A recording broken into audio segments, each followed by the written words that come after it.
Hey, welcome to the CMO Whisper Show. I'm your host, Steve Olensky. Part marketing practitioner, part ad agency veteran, part journalist. I was a writer for Forbes for 10 years.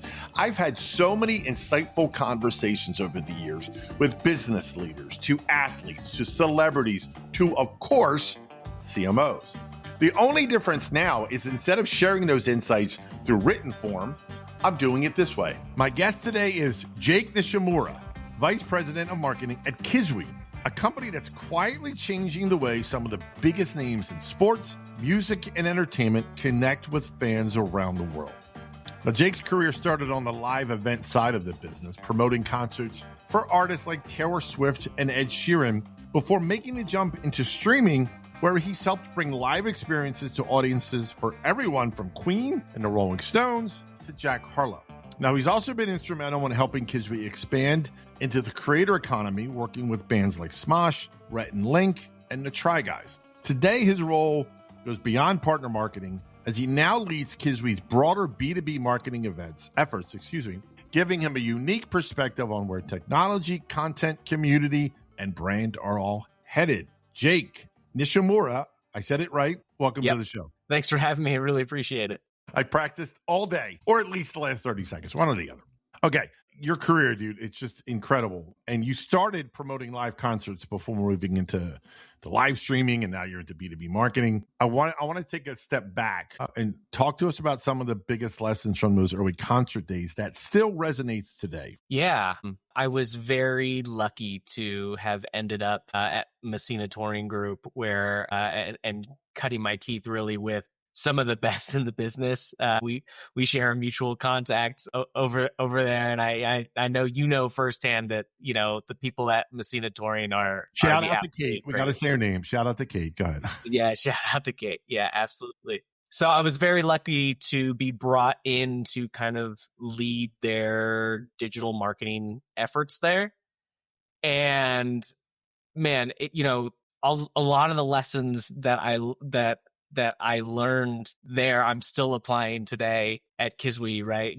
How to find and cultivate an artist's audience and ensure that they're aware of everything going on the touring side, and make sure they're aware of the events and how to find them and how to, create an enticing message to, ensure you're selling tickets. And then also a lot on the artist relation, management, agent relationship side of things, really how to exist and engage people in the business. And these are things I'm still doing today at Kiswe as one of the senior members that in the entertainment kind of vertical that we have here. I'm still interfacing with management and artists and talent, and learning how to navigate those relationships is super important, and I think an unsung skill that needs to be developed by somebody working in the entertainment space. So I touched on Kiswe in the beginning, but for those not familiar, give us a little more in depth. What's the company about? What do they do?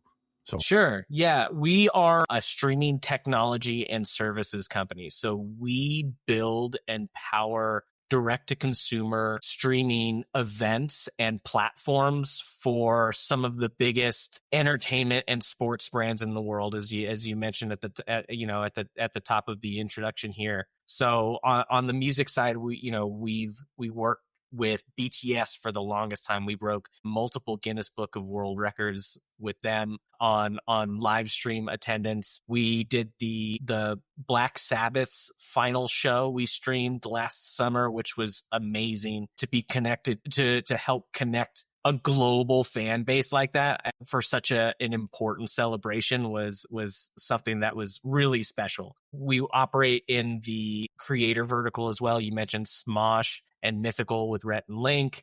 We've also done shows with Daniel Howell as well, and a number of others. That's an exciting vertical that we're really excited about the growth of. Yeah.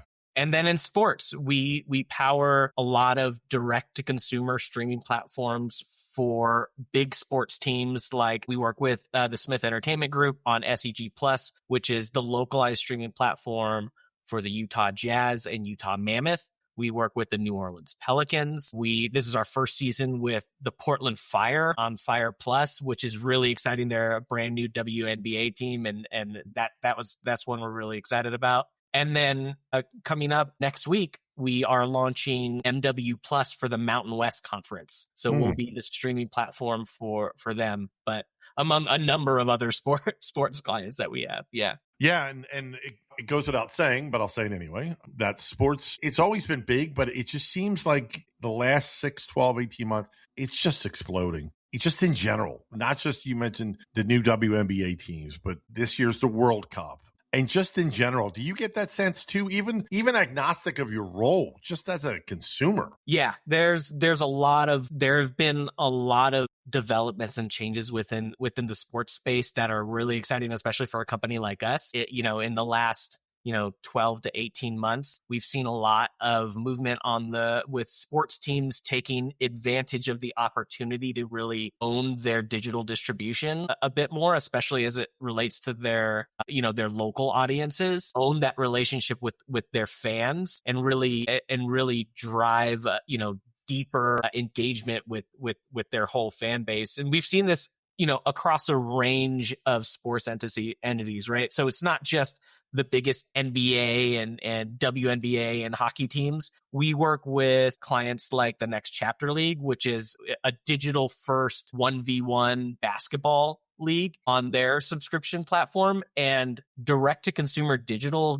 gives, the mid-tier sports companies an opportunity to distribute their content beyond the possibility of, where they wouldn't have had access to linear, right?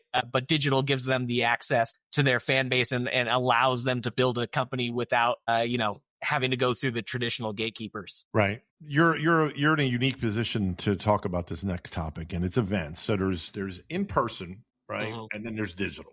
Now you've like I said, you've marketed both in-person concerts, events, and digital events. My assumption is a lot of people think there's it's basically the same playbook, if you will, with different channels. Talk to us about where it's similar and then where it's fundamentally different between an in-person and a digital. Yeah, there are some really important differences, but quite a bit of similarities, as you would point out, right?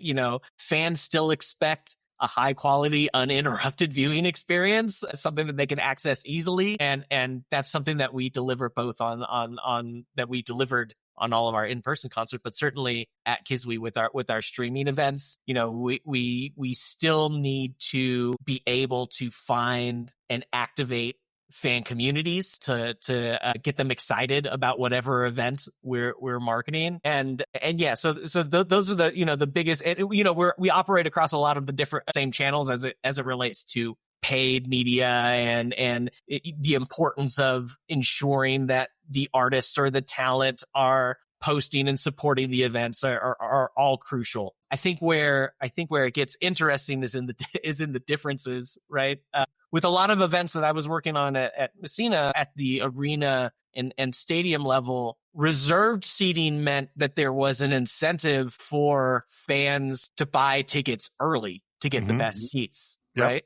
With digital events, every seat is the same and there's theoretically infinite inventory. Right. So the challenge is, how do you incentivize fans to purchase as early as possible and still get them excited about an event in a world where they know if I just wait until the last second, my experience is going to be the same regardless of when I purchased it. Right. Yeah. So yeah, the sales cycle is much different. We see with a lot of our combat sports partners that the tickets, the sales cycle is really, really late. Maybe, in a marquee boxing event where the final match is really what people want to see. We see oftentimes people will spend full price on a pay-per-view boxing ticket just to watch the final event and won't really engage or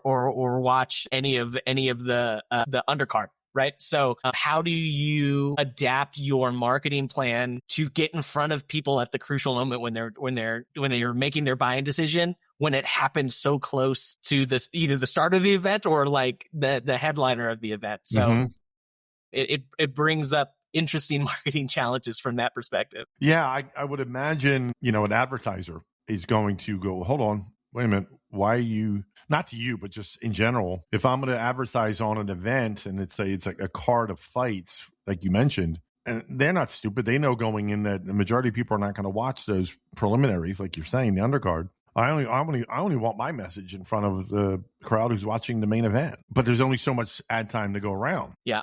I think that challenge and that's certain that specific scenario as it relates to boxing is unique in the sense that we're typically not running ads for those types of events. Typically, like there's a main promoter, they have the main sponsor, it's plastered over everything the entire time, and that's typically how those have been working for us, at least. But with like a basketball game, we certainly do, like for the Jazz or any of our NBA partners, we handle the DAI for them, the ad insertion, and we're really good and really efficient at delivering those ads throughout the entire game. And those games tend to be watched from tip off to through the end, right? So yeah. So we hear a lot about the phrase attention economy, right? But nowadays, simply putting the word live on something doesn't necessarily create urgency, right? So when you're marketing a live stream today, what actually motivates someone to show up instead of just saying, hey, I'll catch the highlights later? Yeah. It really starts with the content itself. What is the event? Before we even you just build out a paid media plan or an organic marketing strategy, it's really important to work with our partners to help them define what an attractive offering would be for their fans. A lot of the time in the digital space, as it relates to events and not so much like subscription platforms with some of our NBA partners or anybody else, but with our kind of like one-off tentpole events, what is the offering and how can we make this a special experience for the fans beyond just tune in and see it live, right? With what's so great about Kiswe and what we do particularly well is we have a suite of fan engagement tools that help to enhance the live experience for fans. So that's live chat.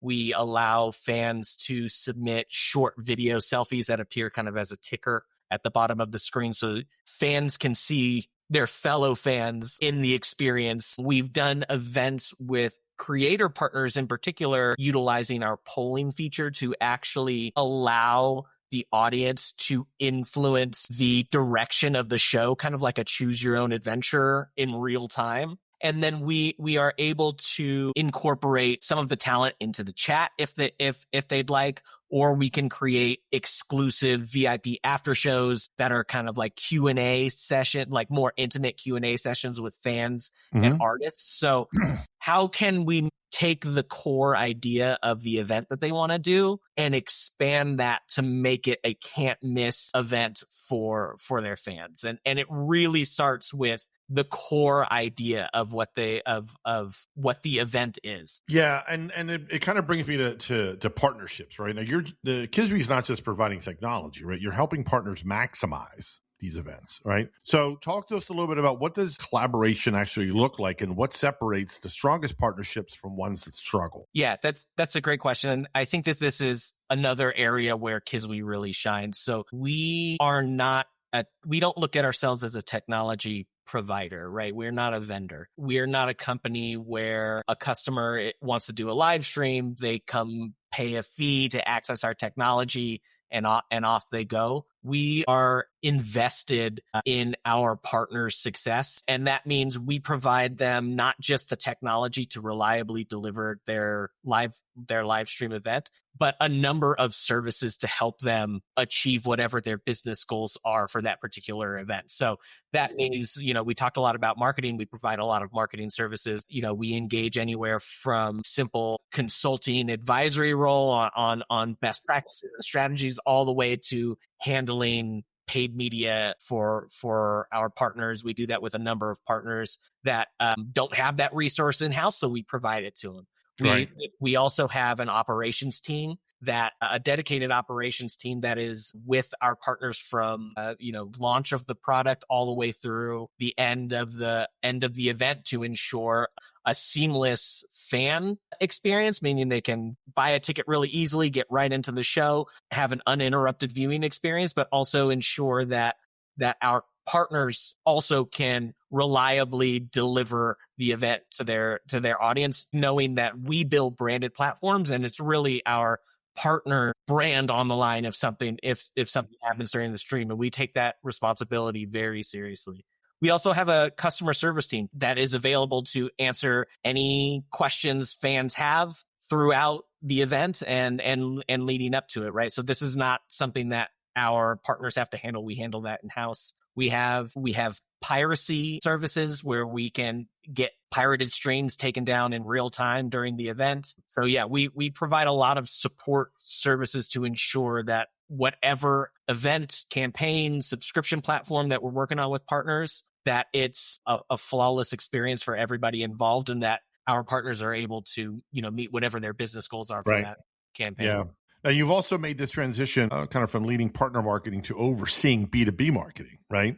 Now, they're related disciplines, but they're not the same. And I'm curious, like, what's changed the most in how you think, measure success, et cetera, building a marketing organization? What's different? Yeah, it's an interesting question. So I think at the core, they're similar in the sense that we still need to understand the audience or customers' needs, what they want out of the transaction, and even in a B2B scenario, there's still a bit of emotion attached to the marketing that you need to bring out, right? It's not just in the B2C in partner marketing sense, but also in B2B. You really need to, you can't just list features on a website and expect that to sell your product, right? So I think at its core, they're similar from that philosophical standpoint. Tactically, they're a bit different, especially as it relates to Kiswe. We have, we operate at the highest level of brands across entertainment and sports, as we mentioned. So our target market is relatively small, and so it requires less scale as it relates to some of the campaigns that we would be running on the partner side, and more high touch custom outreach and sales materials and messaging to ensure that our potential partners know that we can handle whatever it is they have in mind for a digital event or subscription service. I'm so glad you said, I don't remember what you said verbatim, but basically saying that, hey, Mr. and Mrs. B2B marketer who are listening, they're so human on the other end of that line. There's emotions, and it still blows my mind in June of 2026. I think we're always going to be saying that, to be honest with you. Yeah. Hey, don't forget, even though it's not called B2C, there is still a human on the other end of that line. Yeah, businesses are made of people, and and there are people making the decisions, and what do they care about, and what keeps them up at night, and how can we ensure that they know that if they go with Kiswe, they'll rest easy at night. Exactly. Okay, so we've started this conversation about your past. We've gone into the present, what you currently do, and all that good stuff. I kind of want to put your prognosticating hat on. Look at the present as well, but also project out 3, 5, 7 years. What do you think marketers are still underestimating and will underestimate or whatever about how audiences want to engage or should be engaging with brands and content? Yeah, I think more so than ever, authenticity is the key to success across both D2C and B2B marketing. I see this now so much more than ever in my current role on focusing a lot on B2B. Our customers want to know that Kiswe has not just the expertise, but have earned that expertise and have lived in sports and lived in creators and have a deep wealth of knowledge in music. And it's not enough for us to present them a list of solutions and ways that we can help them. They want to know that we are coming from a place of lived experience and know what their challenges are and be able to communicate those challenges to them and provide solutions that meet these challenges for them. Perfect. Great. But now take a step back, agnostic of Kiswe. Just you're talking to a room full of marketers now, hypothetically, right? What should they be thinking about, present and future, about how their audiences want to engage and have successful events, be they in person or digital, when it comes to just engaging with content? Yeah, I think especially on D2C streaming and subscription platforms that we provide, what we're learning is that the wealth of data that we're able to collect through these experiences and these platforms provide brands an opportunity to more deeply understand their audience and have knock-on effects in areas of their business outside of just streaming and platforms. Mm-hmm. Anywhere from selling in-person physical tickets or selling merch, finding ways to authentically connect with your audience through your content is a way to, rising tide lifts all ships, right? Is a way to have positive impacts on your business outside of just that one digital stream or platform initiative. And I think our partners are starting to see that as well. And it's really exciting to be able to provide them that fan insight, not just how they're purchasing and how they're interacting at checkout, but also how they're engaging with the content during the events has provided them, a wealth of data for them to make business decisions with outside of the streaming experience. Yeah, I could not agree more. Absolutely. Okay. Coming up on the end, we do the random five, where I'm going to ask you 5 personal questions. Given your background, you'll see a theme here, but for sure, because I'm sure my audience is going to want to hear some of these answers. So I want to start with, I mentioned before, you worked with everybody from Taylor Swift and Ed Sheeran, the Queen, Rolling Stones. Who, once you got to see them behind the scenes, either from that list or someone else, completely changed your perception of them? And what did you learn from them? Easily Taylor Swift. I come from my roots are in like the DIY kind of, indie scene. And when I first went to a Taylor Swift show, I will be honest, I was very skeptical about the experience. But I remember walking into the arena, and in 1989, she had this stage that like raises up and like spun around over the top of the crowd. And I just remember seeing that in person and being like, okay, I get this. Like, I understand why the fans go crazy for this. And my cynicism immediately evaporated in that moment. And it really brings us back to like understanding the audience and what they're hoping to get out of the relationship or the transaction. And in that moment, I understood. Is there another moment, if you will, since you went to that concert, live stream, sporting event, wherever, where you stopped and kind of thought, almost like pinch yourself, like I'm lucky to be here, like, oh my God, this is surreal? Yeah, I mean, being involved in just playing such a small role in the final Black Sabbath show was probably, a show that I'm never going to forget, seeing 250,000 plus people in a single stream connected from everywhere around the world at once to celebrate, one of the greatest bands in history, and knowing that, you played such a, even the smallest role in it was really special. And that was one that we celebrated for quite a bit internally here, because that was one to write home about for sure. So every marketer has a campaign, Lord, I know from personal experience, that keeps them up at night. What's the most stressful launch you think you've been a part of? And what did it teach you that maybe you still carry with you today? I transitioned into this role. And as I was transitioning into this role, now being put in charge of B2B, we were also launching a new product, Kiswe Core. And as somebody who has never launched a B2B product before, so that was definitely a very stressful, but really, really big learning experience for me. I think in the end, I'm super proud of the work we did to launch it. Are there things I would have done differently knowing what I know now? Sure, but that's part of going through the experience, right? So that was probably the biggest, stressful, yeah, the most stressful launch for sure. Yeah. So you worked with all these artists, and we know the list. Is there one thing, Jake, that before you started into that world that you got completely wrong about fame and influence and famous people? And I didn't have as many direct interactions with talent as somebody who's maybe on the ground at every show, right? So, but I will say that the interactions that I had, the handful of interactions that I was lucky enough to have with some of the talent that I worked with, is that, they're just people. And I don't mean that as a, to belittle any of their accomplishments, but I mean it in a sense that they are also stressed. They are also there to do a job. I need to get something from them, whether or not it's content or liners or whatever it is. How can I make this so easy for them to do that they're happy to be there, and I can get the best out of them and make their day a little bit less stressful as well, because they're also there to do a job. And so, yeah, I think that's the biggest takeaway I've had with working with talent. Okay. We'll end it with this. Let's say hypothetically you were not allowed to work in marketing tomorrow, but you had to stay somewhere in sports and entertainment. What job would you choose and why? My goodness. What a great question. So I don't know. I was always jealous of the folks that were on the road a little bit. I enjoy traveling. There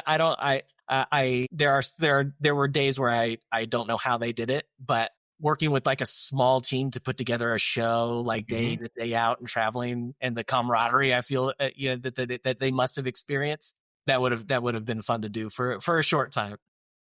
Fair enough. Yeah. We will end it with that. Jake Nishimura, VP of Marketing of Kiswe, B2B Marketing. Thank you so much for being a guest. Yeah, I really appreciate you having me.